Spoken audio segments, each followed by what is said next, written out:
కామాక్షిపేట నుండి ప్రభావతికి ఏమైంది వద్దినా అని అడుగుతుంటుంది. ఆ మాటకి ప్రభావతి ఉండి అది ఇంట్లో నుంచి వెళ్ళిపోయింది అని అంటూ ఉంటుంది. అక్కడ ఉన్న కామాక్షిపేట నుండి ఎక్కడికి అని అడుగుతుంటుంది. ఎక్కడికంటే తెలియకుంటే ఆ పాలగాడు పోయి తీసుకురావడం ఏం చెప్తూ ఉంటుంది. ఆ మాటకి కామాక్షిపేట నుండి ఏదైనా గొడవ జరిగిందో వదినా అని అడుగుతుంది. అక్కడున్న ప్రభావతి ఉండి అసలు ఏం జరిగిందంటే చెప్తుంటుంది. అక్కడున్న బాలు ఉండి అన్న పీటల మీద లేచిపోతే తమ్ముడికి ఇచ్చి గొంతు కోస్తారు, ఒక్కసారి కట్టపెట్టారంటే జీవితాంతలు వదిలించుకోమని చెప్తూ ఉంటాడు. ఆ మాటకి కామాక్షిపేట నుండి ఒక్కసారి షాక్ అయిపోతుంది. నోటి గడ్డం పెట్టి అక్కడున్న ప్రభావతి ఉండి రోహిణికి మనోజ్కి చెప్తూ ఉంటుంది. మీ మావయ్య బలవంతంగా అంట కట్టాడు కాబట్టి మీ మావయ్యని భయంతో కాపరేట్ చేస్తున్నాడంట.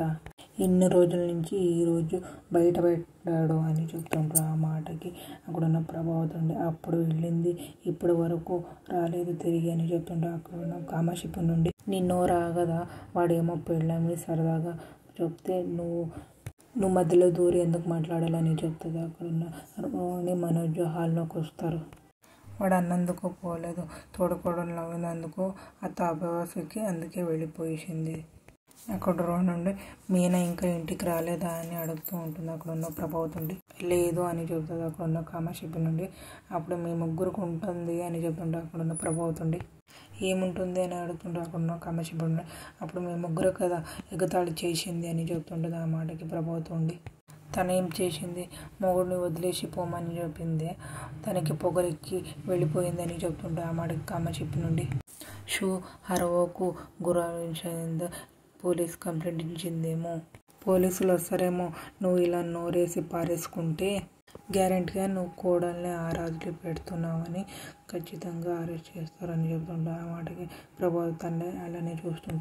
రోహిణి మనోజ్ కామాక్షిపేట వైపు చూస్తున్నారు.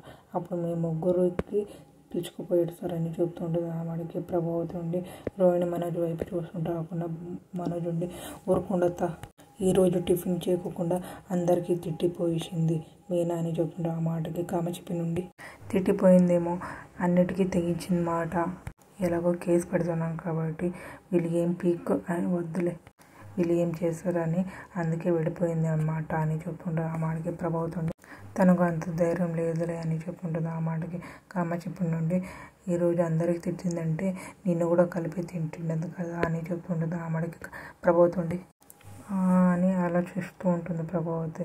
అక్కడున్న మీనా ఉండి అవును మీరు డైలీ పెట్టింది గడ్డి తిని బాగా బద్ధకం పెరిగిపోయేసింది అని చెప్తుంటారు. ఆ మాటకి ప్రభావతి ఉండి ఏదో తిట్టింది అని చెప్తుంటుంది. ఇన్నేళ్ల నుంచి ఒక్క మాట మాట్లాడే మనిషి ఈరోజు అంత మాట మాట్లాడినంటే ఏంటి అర్థం అని చెప్తూ ఉంటుంది. ధైర్యం వచ్చిందనే కదా మీ ముగ్గురికి ఆ దేవుడే కాపాడాలా బాబు అని దండం పెట్టుకుంటుంటుంది. అక్కడున్న రోహిణి నుండి మాకేం సంబంధం లేదు, మేమేం అనలేదని చెప్తూ అక్కడి నుంచి పదమని మేము వెళ్దామని చెప్తూ ఉంటుంది. అక్కడి నుంచి వెళ్ళిపోతారు రోహిణి మనోజ్. కామాక్షిపేట నుండి చూసావో కేసు అనగానే నిన్ను ఇరికించి వాళ్ళు తప్పించుకుందామని చూస్తున్నారు, నీకు ఇలాంటి వాళ్ళంటే చాలా ఇష్టమని చెప్తుంటుంది. ఆ మాటకి ప్రభావతి ఉండి రోహిణి మనోజ్ వెళ్ళేది చూస్తూ ఉంటుంది. అవును ఈ బాలగాడు ఎక్కడ అని అడుగుతుంటుంది. అక్కడున్న ప్రభావతి ఏం మాట్లాడుకుంటే టెన్షన్ పడుతూ ఉంటుంది.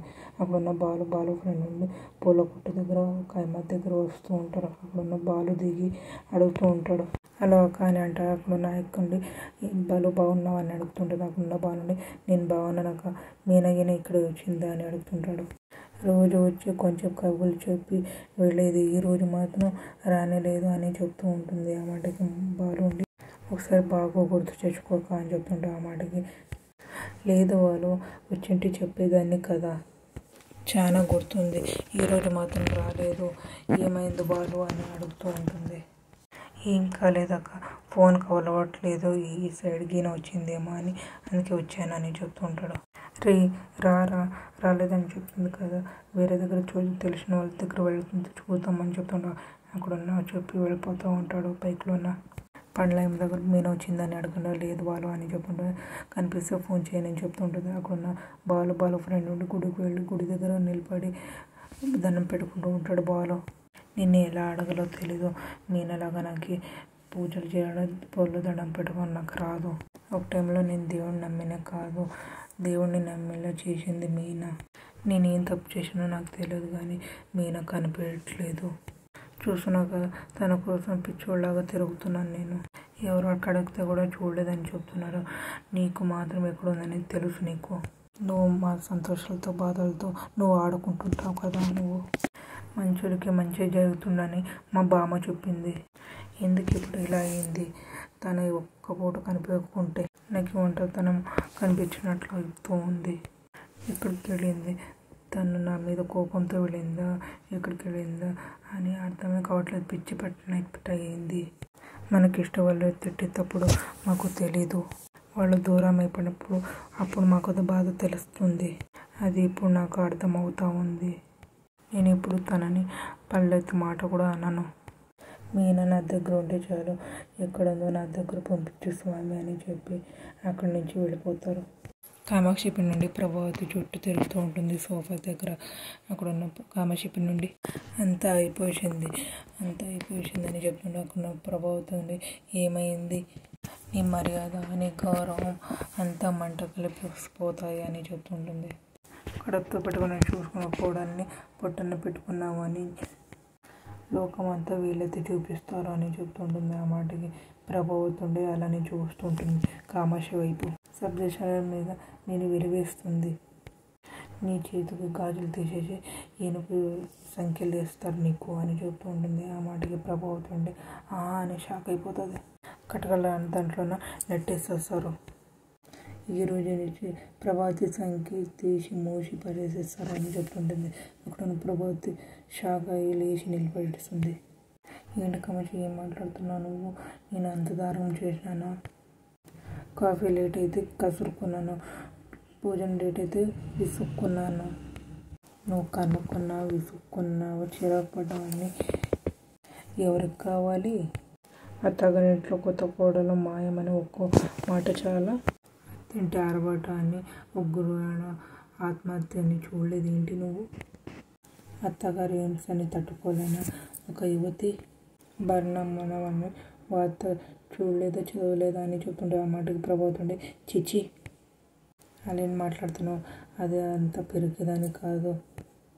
కొమ్ములు తీసిన మొగుల్ని ఇటుగా త్రాయి తీసుకొని విసిరి కొట్టింది ఇది. అలాంటిది ఇంత చిన్న విషయానికి అంత పని చేస్తుంది. ఎంతైనా కూడా నేను ఒక ఆడపిల్ల కన్నిన తల్లి. నేను కూడా అది అలిగి పుట్టింటికి వెళ్తే వాడేమో తిప్పలు పడి పిలుచుకొని వచ్చాడు. అంతే తప్ప నేను చచ్చిపోవాలని నేను మాత్రం కోరుకోనని చెప్తుంటుంది. ఆ మాటకి కామాక్షి నుండి నేనేం కోరుకుంటున్నానండి, బతుకుంటే సరే, లేకుంటే అని చెప్తే అక్కడున్న ప్రభావతి లేకుంటే అని చెప్తుంటే అక్కడున్న కామాక్షి నుండి ఏడ్చుకుంటూ ముందుకు వెళ్ళి పాపం పాతకాల సినిమా సూర్యకాంతంలో నీకన్నా మంచిదాన్ని లాగా కనిపించావు కదా అని చెప్తూ ఉంటుంది. ఇంతమంది చాకరీ చేసి గంపడి ముందు వండి పెట్టి, ఇంటి ముందు ముగ్గు పెట్టి, పొయ్యి మీద పాలు పెట్టి, అన్నం పెట్టి, పప్పు పెట్టి, ఊడ్చి తూడ్చి అన్నీ చేస్తే పూలల్లి పూలిచ్చి ఎండనక వాననక ఈ ప్రపంచంలో ఎంతమంది కోడళ్ళు ఉన్నారు. కోడళ్ళు ఏమైనా చేసుకుంటే వీధి చివరిని ఊరుకుంటారా? రాళ్ళు తీసుకొని వేస్తారు. ఈ మీడియా ఊరుకుంటుందా? నిమిషాలు ఒకసారి ఫోటో వేసి నీ ఫోటో తుమ్మేసి పోసేస్తానని చెప్తే అక్కడ ప్రభుత్వం యాపో అని చెప్తుంటుంది. నువ్వేమో ఎక్కడికో వెళ్ళిపోయావు అని చెప్తుంటుంది. ఆ మాటకి కామాక్షి నుండి మేము ఎక్కడికి వెళ్ళిపోలేదు, నువ్వే వెళ్ళిపోతావు. రామపూల సెంట్రల్ జైలు, చంద్రపూడి సెంట్రల్ జైలు అని చెప్తున్నా. అక్కడ ఉన్న ప్రభుత్వం ఆపు కామాక్షి, అది కనపడకంగా నేను కంగారు పోతూ ఉంటే నువ్వేంటి ఇంత బెదర్ కొడుతున్నావు అని చెప్తూ ఉంటుంది. ఏదైనా సలహా ఇచ్చావు అని చెప్తుంటుంది. అక్కడున్న కామాక్షి నుండి మీనా గదిలోనే ఏమైనా ఉత్తరం రాసి పెట్టిపోయిందేమని చూద్దాం పదా అని చెప్తుంటుంది. అక్కడున్న ప్రభుత్వం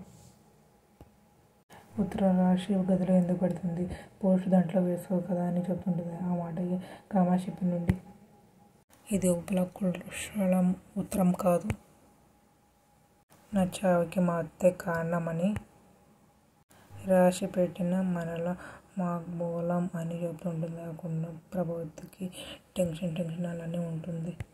నా గుండె దడుతుంది, ఇదేం వింత నాటకమే, నిజంగా రాసి ఉంటుంది అని అడుగుతూ ఉంటుంది కామాక్షి పిన్నికి. అక్కడున్న కామాక్షి పిన్ని నుండి రాసే ఉంటుంది, నీ తలరాత ఏమో తల్లి, రాసే ఉంటుందేమో అని, రా వెళ్ళి రూమ్లో వెళ్తాం రా అని పిలుచుకొని పోతూ ఉంటుంది. డోర్ తీసి దాక్కుంటూ వెళుతూ ఉంటారు. అక్కడున్న ప్రభావతి మంచం మీద వెలుగుతుంటుంది. అక్కడ కామాక్షి పిన్ని టేబుల్ మీద వెలుగుతూ ఉంటుంది. అక్కడున్న రోహిణి శృతి వచ్చి ఏం ఒదుకుతున్నారు వీళ్ళు అని ఆలోచిస్తూ ఉంటారు. కామాక్షి పిన్ని ఒక్కసారి భయపడిపోయి, ఏంటి గోడ చాటలు 1/6 లాగా చూస్తున్నారు ఏంటి అని అడుగుతూ ఉంటుంది. అక్కడున్న రోహిణి నుండి ఏం వెతుకుతున్నారు మీరు అని అడుగుతూ ఉంటుంది. అక్కడున్న కామాక్షి పిన్ని నుండి మీనా మరణం వాగ్మూలం అని చెప్తూ ఉంటుంది. ఆ మాటకి రోహిణి నుండి చి అదేంటది అని అడుగుతుంటుంది. అక్కడున్న శృతి ఉండి ఇలాంటి డర్టీ ఐడియాస్ మీకే వస్తాయా అని అడుగుతుంటే అక్కడున్న కామాక్షి పిన్ని నుండి డర్టీ ఐడియాస్ కాదమ్మాయి, ముందు జాగ్రత్త ఐడియా అని చెప్తూ ఉంటుంది.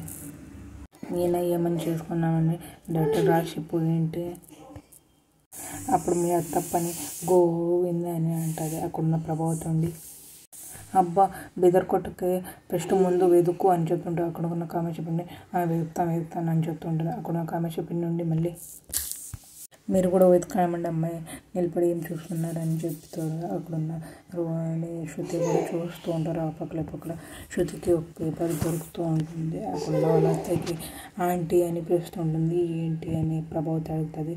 ఇదేంటి ఆంటీ అని అడుగుతుంటుంది. అక్కడున్న ప్రభావతి ఒక్కసారి షాక్ అయిపోతుంది. ఆ లెటర్ని చూసి గుణండు శివకు రెచ్చగొడుతుంటాడు. మీ అక్క కోసం నువ్వు కంప్లీట్ కూడా ఎలా ఆలోచించకు శివ, ఈ మధ్యలో భార్యాభర్త హత్యకు దారి తీస్తున్నాయి శివ అని చెప్తూ ఉంటాడు. ఆ మాటకి అక్కడున్న శివ ఉండి ఒక్కసారి షాక్ అయిపోతాడు. నువ్వు వెళ్ళి ఫస్ట్ కంప్లైంట్ ఇవ్వని చెప్తూ ఉంటాడు. అక్కడున్న శివ ఉండి కూడా ఆ మాట విని సరే కంప్లైంట్ ఇచ్చి వెళ్తాను అని చెప్పి అక్కడి నుంచి వెళ్తాడు. అక్కడ పోలీస్ స్టేషన్కి వెళ్ళి చెప్తూ ఉంటాడు. మైక కనిపించట్లేదు సార్, ఏదో అయి ఉంటుంది, ఏదో చేసి ఉంటానని చెప్తూ ఉంటాడు శివ. అక్కడున్న బాలు ఫ్రెండ్ పొలిటీషియన్కి వస్తూ ఉంటారు. శివని చూసి ఒక్కసారి షాక్ అయిపోతాడు బాలు. అక్కడున్న శివ ఉండి మా బావని వెంటనే అరెస్ట్ చేయండి సార్ అని చెప్తాడు. అక్కడున్న బాలు దగ్గరికి వెళ్ళి సార్ ఇతనే సార్, మా బావ అరెస్ట్ చేయండి సార్ అని చెప్తూ ఉంటాడు. మైకని ఏమైనా చేసి ఉంటారు సార్ అని చెప్తుంటాడు. అక్కడున్న బాలు ఉండి కాలర్ పెట్టుకుని శివది నలిపేశాను, ఇంకొకసారి ఇలాంటి మాట్లాడినామంటే పొలిటీషియన్ అని కూడా చూడను నేను అని చెప్తూ ఉంటాడు. వాళ్ళని తీసుకుంటాడు బాలు. అక్కడున్న శివ ఉండి ఏం మాట్లాడకుండా అలానే చూస్తూ ఉంటాడు. మీకు ఇష్టమైతే లైక్ చేయండి, సబ్స్క్రైబ్ చేయండి, కామెంట్ చేయండి, షేర్ చేయండి. Thank you.